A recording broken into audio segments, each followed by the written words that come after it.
the destination for TV superfan discussion, AFTERBUZZ TV. And now, let the buzz begin. Yes. My girl, Etta James right there. Yeah, your girl. I'm glad none of us tried to sing that, by the way, coming in. I was definitely afraid, Joe, Flippo, you were going to come in. You know that this is the song my wife and I danced to at my wedding. I was there. Damn right, you were there. And that was, what was that? We were, I think, 25 and 23 respectively. Yes. At last. We had to wait so long. 20 years ago. Welcome to the AfterBuzz After Show, Bates Motel, Season 5, the final season. We have finally arrived. I'm Joe Braswell.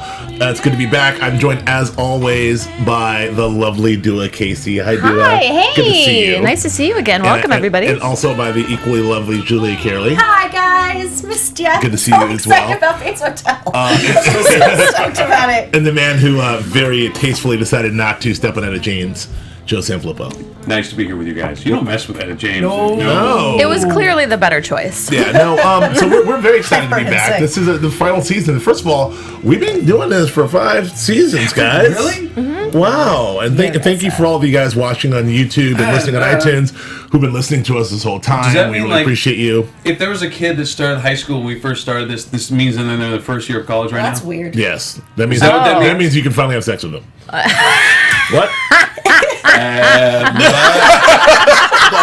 That's for you, Flip. I've got daughters. No, I'm kidding. We both have daughters. We wouldn't do that. Anyway, I'm back. Bates Motel. Wow. So, for Julia and Joe and I, we do some other shows, and not disparaging the other shows we do, but this happens to us every single year. We're doing another show that won't be named on the blacklist. That is not. His discipline is inspiring. with some fine actors, at least 1 or 2. But every time we turn the corner and get to the Bates Motel, every time we get to this time of the year, It's just better. we are just reminded how amazing it's supposed to be. Like it's so good to be back. I was just set the table with a couple things, and I'll get your guys' initial thoughts. Again, we've all been sort of like doing a bullet train to this kind of moment. Like we've been talking about since season 1 how Bates Motel is a prequel to Psycho and how they're going to get to Psycho. Now we always actually thought that maybe they would run us up to right before Psycho started, but actually looks like season 5 will actually be Psycho, like a lot like Hannibal did with some of the other. The novels and the movies. So this is, Tom Harris, thank you. This is going to be really interesting. We know Rihanna's going to be cast as Marion Crane, so we know that Norma's putting up shower curtains. Like we see the writings on the wall here, and I think they've done an amazing job of reimagining what we thought this is like to be carting your dead mother around, and it's just super exhilarating to see this A come to life, B how much they've earned this after 5 seasons, and C the spectacular acting of Vera Farmiga and Freddie Highmore. Du'a, what did you think when you saw this thing? I love this episode. I love that they opened on the episode and it was happy because it was so dark at the end of last season. I was actually kind of dreading getting into the first episode. I was like, oh my gosh, this is going to be really thick. Right. But it was happy. The lighting was really happy. It was just him and his mom. They were playing, Bing Crosby's "You Must Have Been a Beautiful Baby." Like Juno was there. Like all the crazy was out to play. By the way, it's the happiest dog ever. I love that dog.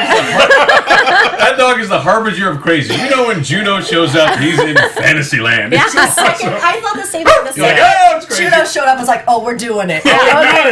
We're just jumping in there. Here's Juno." And I love the way they're so great about sort of winking at the audience and letting the audience know. They're so Kerry Ehrin and those guys are so smart about that. Like there's that minute where he's like, "Juno, hello, boy." I'm like, "Oh boy." Like, guys announces him, "Juno, it's you." Yeah, mom's downstairs cooking breakfast. Yes, of course she is. Yeah, Of course she is. Julia, what did you think? I loved it. Like I thought it was so satisfying. It just like everything I wanted it to be for the first episode. It was everything I wanted it to be. I thought it played that balance, that duality balance of like reality versus fantasy, light versus dark so well that I was into it, and it answered some questions right off the jump, which I appreciated. I like that there's a little bit of time lapse to see like his descent into this insanity, that it didn't just happen immediately. So how much time has passed? Do we know exactly? Well, at least 9 months. Exactly. Well, Baby Dilemma's out. Yep. Yeah, so at least 9 months. Flippo, I'm going to give you an exercise. See if you can, in 30 seconds, tell me how much you love this without mentioning your love for Vera Farmiga. Go. I don't care for your exercise. I'm not here to play your game. I'm going to tell you what I saw. And I saw that I love me some Vera Farmiga. Do ya? Oh, Yeah. that woman, she is the most amazing actor of her generation. She's Dead or unbelievable. alive? Doesn't matter. Doesn't matter. We were discussing this before the show. She's better than Mary Poppins because Mary Poppins is practically perfect in every way. Okay. But Vera is absolutely perfect. Yep. All right. I love Absolutely. her. And this episode's great. It is like you said earlier before you disparaged another show. It is. It's kind of like if you've been away and you've been renting a car that's maybe not very nice, and maybe you've been driving the little whatever the hell it is. I don't want to talk about bad anybody's car. And then all of a sudden you get upgraded maybe in the next place you're in, and you're in this gorgeous, amazing car, and you're like, oh, that's right. I do love that feeling. Yeah. Oof. That's what this show is like. This show is like the free upgrade that you got, and you're like, oh shit, that's right. That's what driving an amazing car feels like. Yeah. Thank you guys. Like is that Porsche Corinthian leather? Oh, Yeah, it sure is. Yeah, I can't speak enough about what Carlton Cuse and Kerry Ehrin have done in this world they've created. We talk a lot about the world they've created, but they managed to get to strike this incredible tone, which is dreadful and serious, because we aren't talking about a serial killer, guy who has his dead mother in his house. Like that's what we're watching. By the way, He great seems to be shrine a- work. I mean, the guy he makes a hell of a shrine for a guy who's sure. only going to check in and see it every now and then because he's loopy the rest of the time. Impressive work. But he seems to understand that, though. He seems to understand that his mother's dead, and this is like a secret that they have together. I don't want to talk about that. We'll talk about that. Yeah. But it's just the world they created. I mean, the tone between the sort of like dark sort of subject matter and and sort of the dread and the real life drama, and also there's a bit of like not so dark humor throughout the whole thing that sort of winks back through other parts of the series and also back to the original movies. And I think it's just so well done. And I'll talk about those as we go along. But let's get into it. Let's get into the episode itself, because we do have a bit of a time jump, and it's just enough of a time jump that we need, because I don't know that I need to see him stuffing Norma. I don't know that I need to see the funeral. I don't know that And I they need only to have see... 10 episodes left, so let's get right to the good stuff. I mean, let's cut to the Yeah. chase. We kind of got what was going to happen at the end of season 4. Did he stuff her? Do you think is that what he? Because it's Yeah, in the freezer, right? he taxidermied her. Taxidermied. He's a taxidermy girl. Yeah, he taxidermied her. He's been honing his skills for this Juno. moment. It's like Juno. Juno There is... was a thermostat behind his head when he went into the shrine area that was.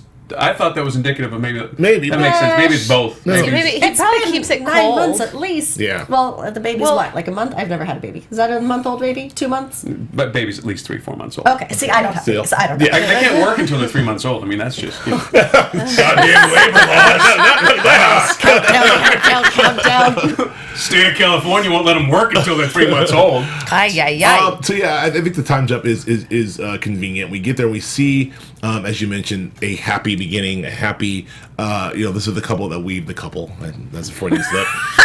You see the mother-daughter relationship as we've seen it a few times in the season, when they're happy and they're loving each other and doing this whole thing. And it was wonderful to see that all play out. But I love the way they did the reveal right before the credits to let the audience know, what we already knew, which is they did dissolve in her, like, oh, she's not really there, and they pan back to the kitchen. Disaster mess. And Yes, that's and it was dark. Yeah. Am I the only one wondering what he's actually eating? Like, what is it? Yeah, I am wondering that. Or who's actually doing the dishes, because it'll show her in scenes like vacuuming, and it's like, does he realize that when it's not vacuumed or when the dishes are all dirty and he's just eating by himself, that his mother isn't actually there? Like, Well, that's got to be the layover, right? So he's got the. Is that? Does he black out during that time? Well, let's talk about That's what we got to get into. So let's get open question. How is this working? Because we know when he's killing folks, he's blacked out, killing folks. Right. He turns into Norma. He puts on her gear. We imagine puts on the apron and the dress, and he's going and doing stuff as Norma. We presume. Yes. But when he's just sitting around the house shooting the shit, what's happening there? Let me ask you a question. Now, it seems to me that, and I don't know, I may not have counted well enough, but it seems to me there's at least a 3-way split going on with him. Like, there's part of him that knows. He went all the way downstairs into the shrine where she's dead on ice. Yep. Put his head in her lap and said, "What dream am I in, mother?" So that to me, that's his own. What dream am I in? Yeah. Then they talk. He talks to her, and they actually have conversations about her not being able to go outside. Right.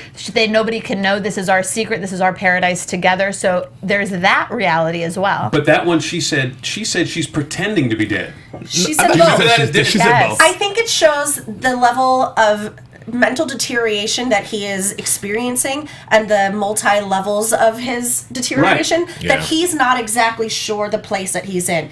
Sometimes he talks to her saying, like, have you ever had that feeling that you're in the same nightmare but you don't realize, you just feel it? Then he wakes up and then it's a moment of reality. What dream am I in? Right. But then in his portrayal of Norma, she's saying everything from I'm dead to I'm pretending to be within the same dead. sentence. So there's confusion. I think this season he's going to try to reconcile what she is, what he is, and what they are together. Well, because if you imagine every conversation, every scene that they have together, I was literally picturing him just talking to himself and her not being there. Effed up kitchen. Yeah. Yes. And her not being there, and this is just really this war with himself that he's having, and he can't. I don't think that he can he can't mentally deal with the fact that he killed his mother or that his mother is dead. So that part is gone. He chooses not to. But he also knows that he's mentally ill because he recognizes this because he has his blackouts in his date book. But also when he's having that conversation with Norma and she says, we're doing it. A mentally ill boy and his dead mother. Like, we're doing this. Yeah, and that's such a normal thing. That's a normal thing. But then she said. Go ahead. But then she said she's pretending. Well, she threw that away once. It was a throw. But I know it was really poignant that she said it. Right. What I find more. She said, I'm dead. I'm pretending to be dead. What's also amazing is again back to sort of the way Vera's performance. This is for you, Joe. Vera's performance, the way she's playing the projected Norma, the Norma that Norman's projecting, that he's feeling, is like she's actually doing a lot. She's being the Norma she always was. It's kind of, she has a lot of the same sort of Norma stuff. And heightened, even. And heightened, of course, and in a way that maybe Norman knows that she would be like, I know my mom, she would say this or do that. But then there's moments that she's kind of playing to us, the audience, because there's moments where Norma will ask a question, like, what happened there, mother? She's like, I don't know. You know? We're like, oh, you do know. Wait a minute, you're dead. What's happening? But it's a great performance because we know that you're really invested in Norma. Like, oh, what did you do, Norma? Wait a minute, you're actually Norman, but she's still doing the Norma stuff. So it's a great opportunity for Vera Farmiga to still, do Emmy Award-winning acting Norma stuff, but almost heightened. Can I tell you something? Amazing. Go ahead. I don't think she does any other kind of acting. I just think that's the kind she likes. Award-winning or nothing. You know what? If she was out there doing a Kohl's commercial, she'd be killing. I'd be like at the door at Kohl's, 5 in the morning, like sell me whatever she's selling. Okay. She does it. She's that. Those knee socks. And like you said, she does. She's got it, but it's nuanced. Yeah. And it's nuanced, and there's fun, and there's wittiness in it.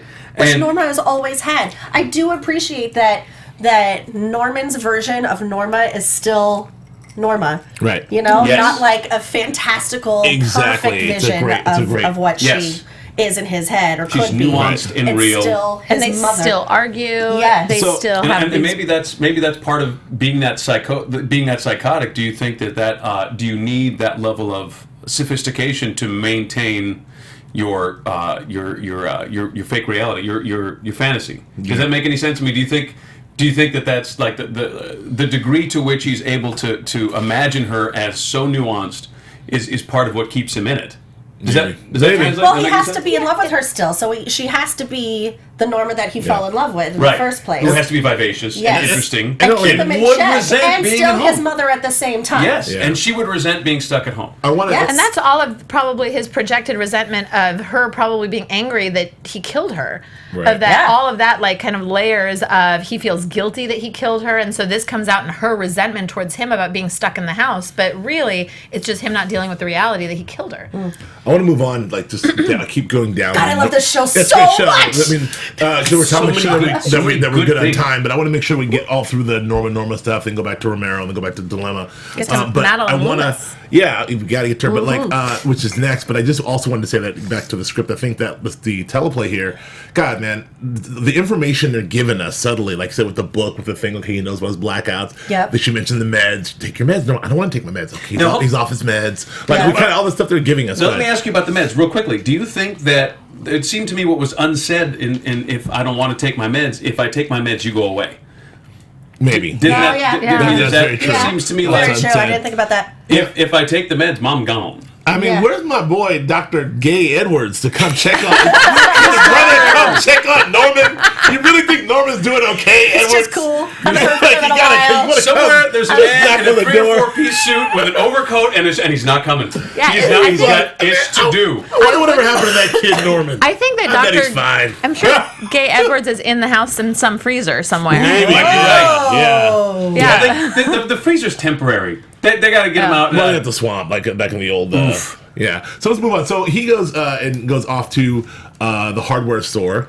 Also, covered hardware with store. taxidermy everywhere and paint. Antlers. It's her passion. There's a hardware baby. store. You want a stuffed bear? That's you no want some Ace. swatches? Some That's for the no Ace tape? hardware. Yeah, that's What do you I've want? There. I've Just been a bunch of yeah, nails. yeah. And Not I there. love the reveal of Miss Loomis there because obviously she's dressed exactly like Norma Bates. She looks like Norma Bates from the back. Her car is Norma Bates-ish. Norma Bates' car. She is a girl She's- out of time, out of place. Yep. There was a little bit of it. I'll Yeah. say it. She's kind of like the little posterior bend that she's. Well, I mean, I noticed, and Norman sure as hell noticed because he was like, "Hello," and he was. And Norman had a couple of lines. We talk about Norman's sort of his ability with his ability with the women. He just seems to do well with the women, but he was making some moves in there, very subtle. You're saying that ones. my man Norman was laying track. He was. He has some game. He kind of. He's like, so does your husband like the, like. Fair enough. Good question. Like, and I forgot what he does now when he said earlier, which is kind of like, anyway. But, yeah, so Norman, he meets her. He's clearly smitten for obvious reasons because she's lovely and she looks exactly like his mother. So why else would he not want to have sex How with her? could you not want that? Who doesn't want to have sex with a woman just like their mother? We're all very judgy about this, but Yeah. Norma Vera Farmiga's not our mother, so I mean, Right. in fairness, And is there a run on those sort of like, sort of vintage 50s style dresses? gotta be. In Although White there's Pine some- Bay? there's Is some there great- a store down there with the flower print? I think there's a couple of spots here in Burbank that ship them right up to White Pine Okay. Bay. I mean, right up the street. There's a couple of great stores on Magnolia. So she's lovely. That's why I buy my and have a vintage nice dresses. little exchange. And he drops the whole thing about his mother and he's recovering. And I think that's all part of the rap, by the way. Yeah, because it's all Oh, fake. that's a good line. Yeah, She's it's dead, like, I'm so but- lonely up there with my dead mother.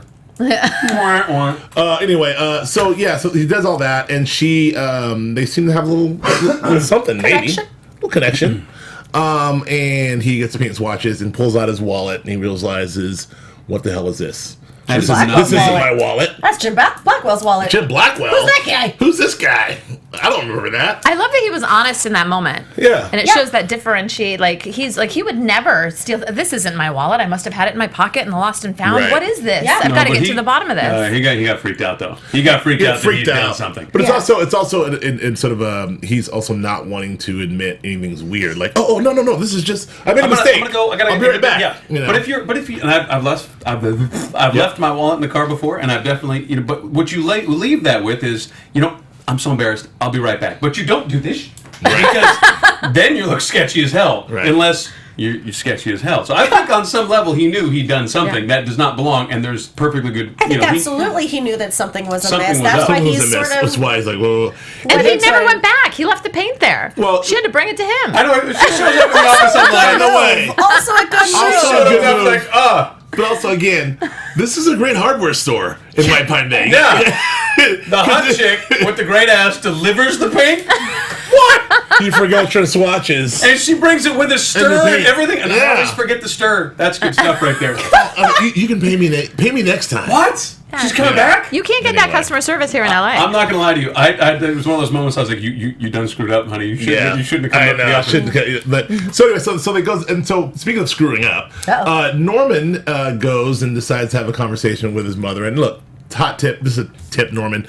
Alive Norma, dead Norma. Don't tell Norma about the woman. No. Either one. This Never is say also woman. back to his Just sort of the word psychosis. woman. That's it. But it's All it also takes. sort of back to what his. I mean, I don't know. I'll ask you guys. Is this his guilt? Is this his like? I mean, it's a conversation he's having with himself. Yes. So this is this what's happening there? He was always guilty. He was never okay. I think that he felt guilty just talking to her. But he had, even when Norma was alive, there was always this, how old is she? Do you remember that scene with Emma when Emma first came to the house and she was just thrilled when she found out that she had cystic fibrosis and that she would only be alive till 25. Right. So there's always that. I don't even think that he knows how to react around women without feeling his mother's jealousy behind him. How many girls has he killed so far? I know we did this at one point or another, but how many are we up to? We don't know. There's been a time lapse.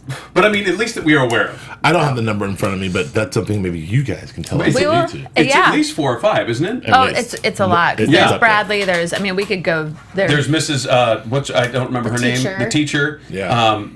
The thing that's interesting to me, and it seems to me this is almost like it's one of those meta things, because the show does mess with us in a lot of ways, because we root so much for Freddie because he's such a likable guy. You still want him. So when he meets the girl, there's a party that's like, yeah, no. Like there's a part of me that's going like, that'd be great if no. And I was almost disappointed she was married. I'm like, oh, that's so sad.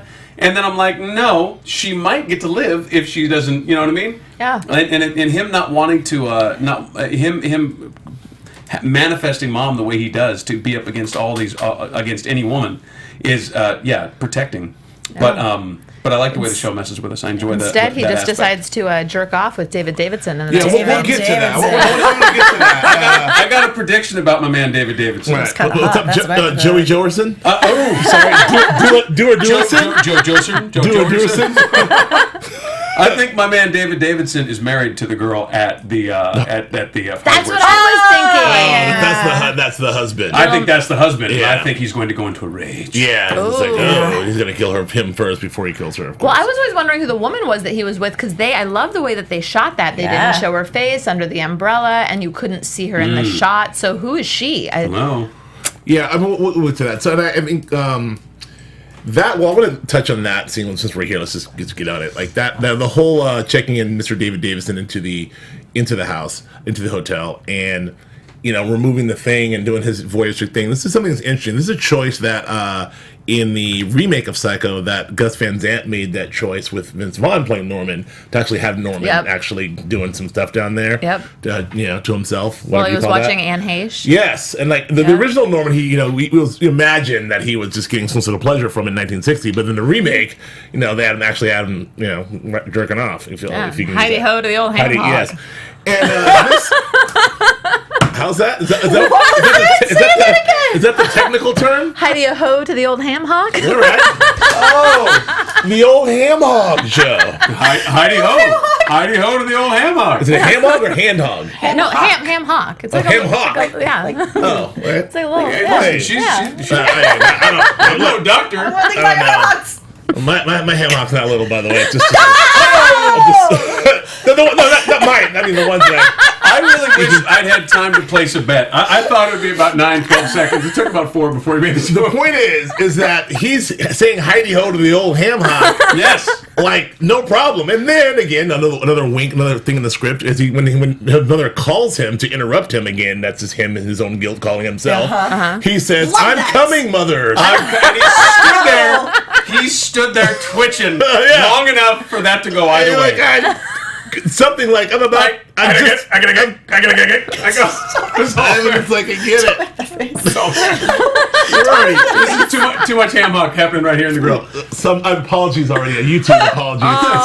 Anyway, so that happened. We got some... there and he twitched. Yeah. It was very uncomfortable. And it was very funny because there's another one of those psychotic meta moments. Like when that phone rang, because I knew all it was a picture between him and them. I was like, oh shit, he's going to get caught. And then I was like, no, the phone didn't ring. It's calling. Exactly. That's awful loud, that phone. Yeah. He's cool. He's just, he's not going to get caught. And of course, mother, lower your voice, mother. Yes. That was my favorite. It's really good. And by the way, Freddie Highmore also great job. By the way, he's really doing it up. Oh, I loved it. Norman. We a lot of talk about Vera, but so that happens. So then let's try to get through this. So then they have the other major confrontation about when he decides he's going to go down to the town meeting after old girl delivers the stuff. He invites him to the business meeting or the town hall. Small business group. I think that she feels sorry for him. Did you see her eyes? She was like, "Are you okay? Yeah. You like you're not getting out." He thinks that she's flirting with him, but she's just like, "Oh, you know, your mother died. You're in that big house all by yourself." Which is what's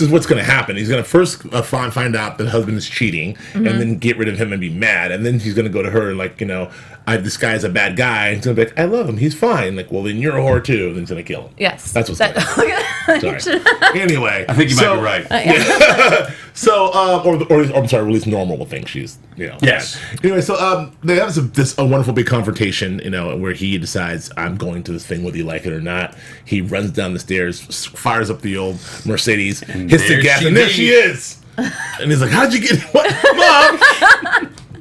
He's supposed to be in the house. Get back in the house. So fast, Mom. Lightning fast.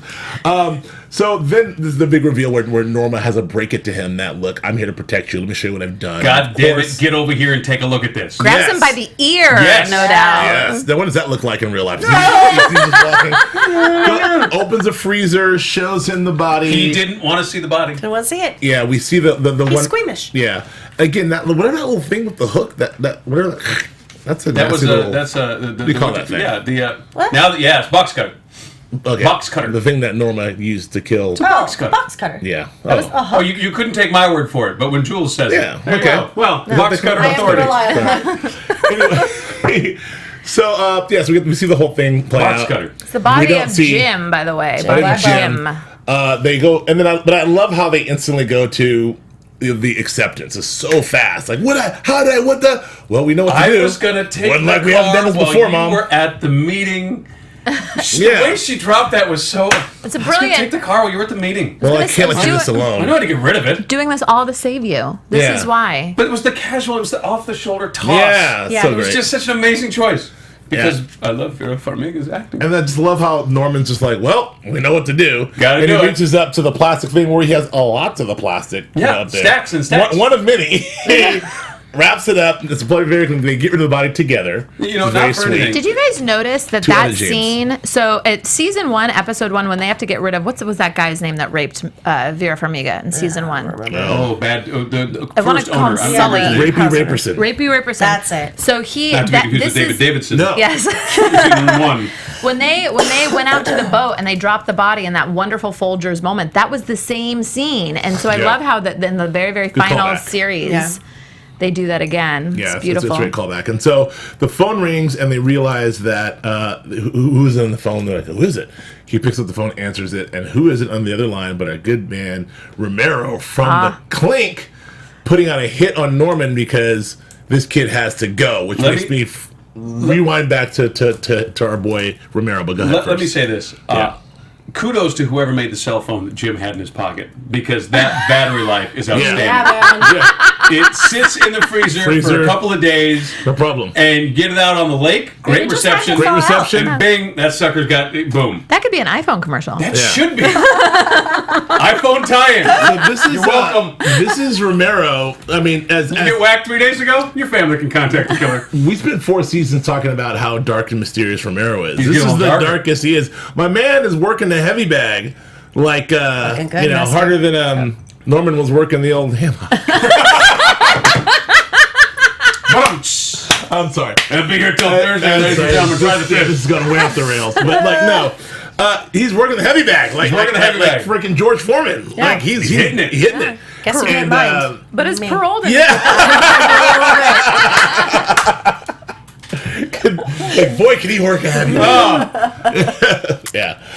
So We're out a digital I got a copy, couple man. heavy So bags for you we right were here. trying to remember. I mean, so Romero went down at the end of season 4, presumably. Well, not presumably. We know that the whole sting on Bob Parrish went awry, but after it did or didn't happen, the DEA, I think it was the DEA, Yeah, they decided to take him down anyway. Because guess what? He's a corrupt cop, which he kind of is. Yeah. You know? 100%. So his parole's denied, and he's in there hitting the heavy bag, putting out hits on Norman. That's a good way to start Straight the show. up putting out the hit from Jailhouse hit. Oh, I love it. So It's Death Row Records right here we got going on. no, yeah, it's Suge Knight. You know, Straight up.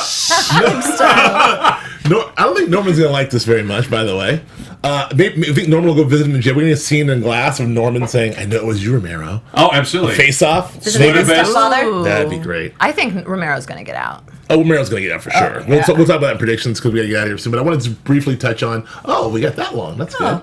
Oh, that makes me feel so much better. Thank you.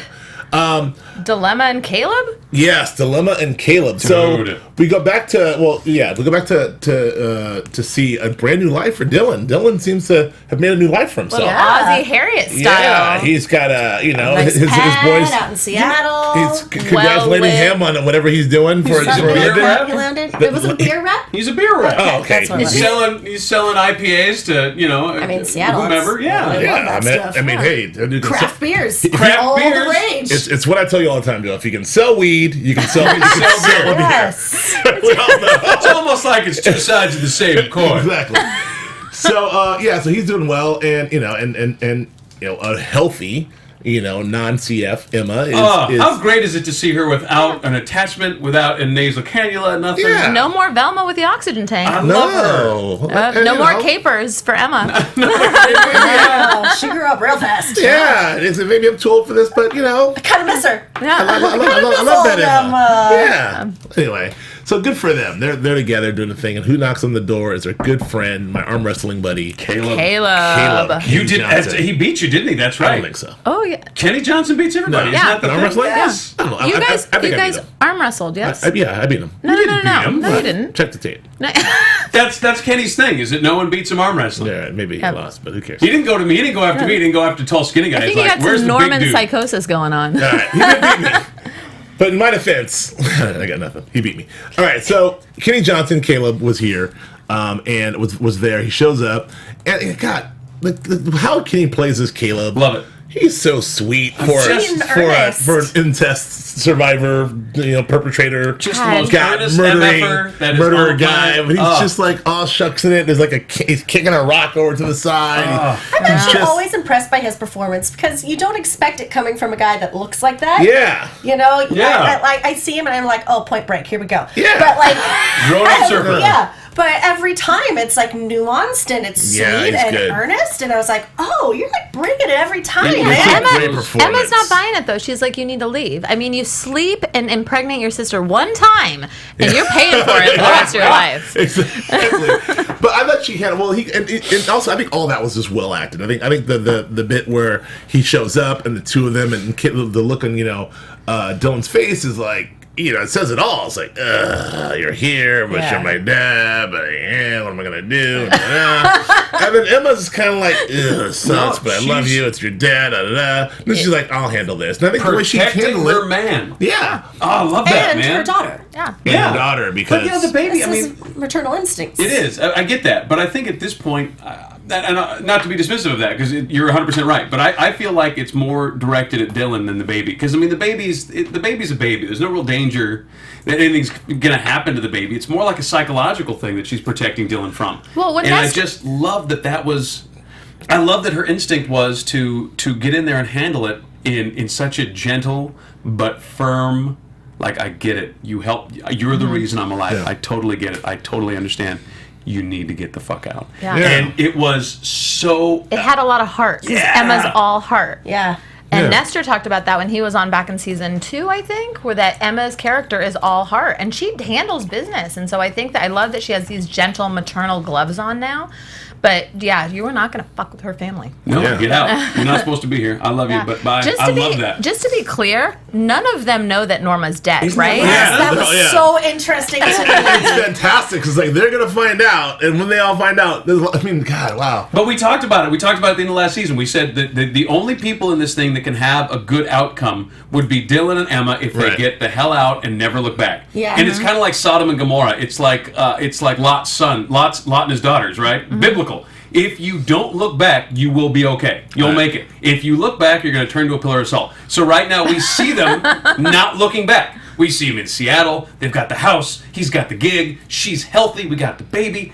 Don't fucking turn around. If you turn around, It's all over. Yeah, I agree. Do you think Emma senses that, which is another reason why she kicks Caleb out? Ooh, I like that. Well, I think what's interesting. I wonder about how this is all going to be resolved, because in the movie Psycho, obviously, Marion Crane gets got. It's her sister and the weird sister's boyfriend who come into the town and crack the whole thing wide open. I don't think we need those extra characters to crack the whole thing wide open. I think the people who are going to replace Lila Crane and what was the dude's name, Sam Loomis, are going to be Dilemma. You think so? They're the people who are going to come in and crack the case and be like, wait a minute. Interesting. Sam Loomis is the name? Sam Loomis is the guy, is the other guy. I think it's so. Because Madeline's last name is Loomis. Oh. Yeah, The that's hardware Madeline store Loomis. Oh, well then. Maybe it's Sam Simonson.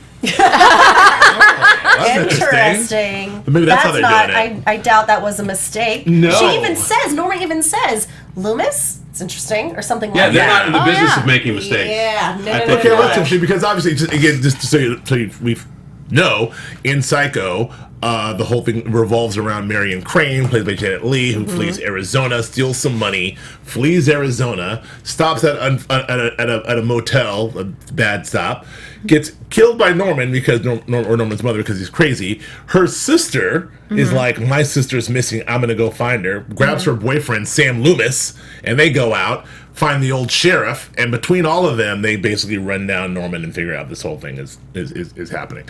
There's a detective in there somewhere that gets got. I can't remember his name. Oh, yeah, Arbogast. Arbogast is the detective. He was the detective at the end, wasn't he? Like, no, Arbogast is the guy who's hot on the trail. He's the guy who's basically like I think it's Arbogast. He's the guy, but he gets got. played by William H. Macy in the 90s version of Psycho. Yes, and Arbogast is the guy who's actually figures the whole thing out. It's like, I think I got it solved. It seems to me this Norman is and he gets got. But so I don't know how they're gonna resolve all this, but I do know that Marion Crane is Rihanna.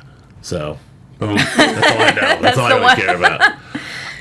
So a lot of great stuff. So I want to, and we mentioned it earlier, but I did think it was very cool how it referenced, he put the new shower curtain, the shower curtains up. All this foreshadowing. The shower curtains are up. Get ready. You know, he's doing the,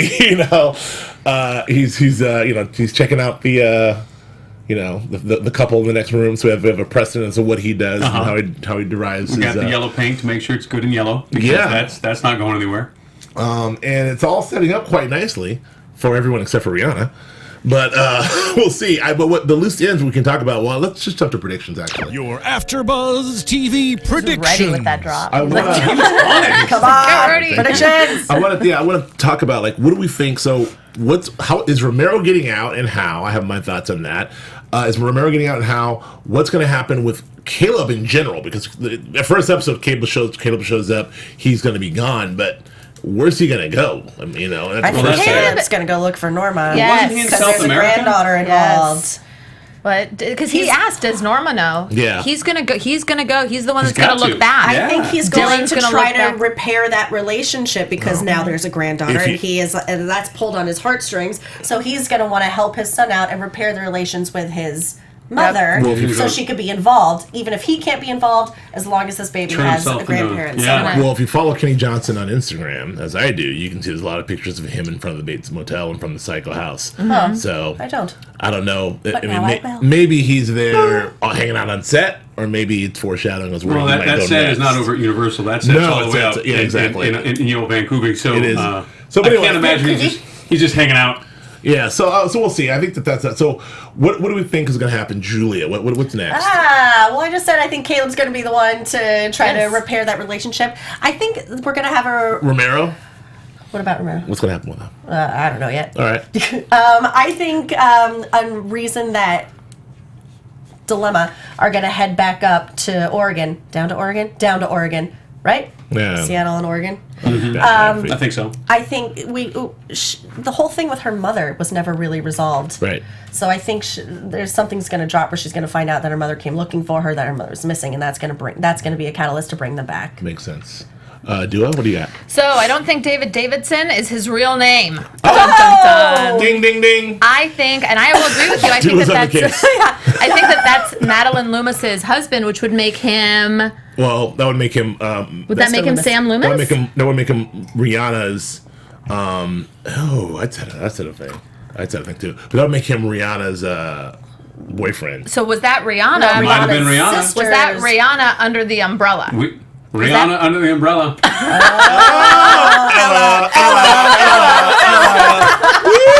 I like it. I love it. Oh, good job, dude. I like it. Flippo, what about you? Let me ask you, how soon do we see Rihanna naked? What's your prediction on that? I don't have thoughts on that. All right. I think like I said, I think David is Homegirl's husband, and I think that dilemma, like we talked about, I think that if they look back, they're screwed, and I think they're going to have to look back, otherwise the thing's not going to go anywhere. I feel like this little episode has been their Last Supper, like that one episode where everything was great. You remember that? This is their last episode. Last Supper episode. But I think Romero gets out. I don't know how, though, because if he just got denied parole, he's not going to be up for parole again for another year. We got to get out of here. He's going to get out because someone's going to offer him a deal to go crack the case. He's got to bust something else wide open in White Pine Bay or somewhere else. We got one last shot. If you help us, like we'll Norma, get you out. We'll commute your sentence. You come out, help us with this other case to be named later. And while he's out there, he'll try to kill Norman or crack whatever. And there it is. That's like I said. We got to go. We are incredibly late, folks. Thank you for joining us for episode 1. We're very excited about episode 2. Du'a, where can people find you? Twitter at Du'a Kaissi, Kaissi on the Twitters. Julia. Twitter, Instagram, Julia Cearley, JuliaCearley. Somebody should write and it here down. for Blacklist and Blacklist Redemption. That's right. Yeah. You can find me at Joe Flippo, JoeFlippo on the Twitters, and that is it. At Joe K. Braswell. Go ahead. At Joe K. Braswell on Twitter and Instagram. And yes, Blacklist is still on the air. It's on forever. They're on episode 714. They also have a spin-off called Blacklist Redemption, which we'll be doing both. Thank you very much for having us. It's great. Very good to be back. We'll see you next time. Bye. Woo. From executive producers Maria Menounos, Kevin Undergaro, Phil Svitek, and the entire AfterBuzz TV staff, we would like to thank you for listening to the AfterBuzz TV network. To watch or listen to other after shows and post comments or questions, be sure to visit AfterBuzzTV.com. I'm Sir Richard Wentworth, and this has been a presentation of AfterBuzz TV. Buzz you later. The views expressed herein are those of the hosts only and do not necessarily reflect the views of AfterBuzz TV or its owners or principals.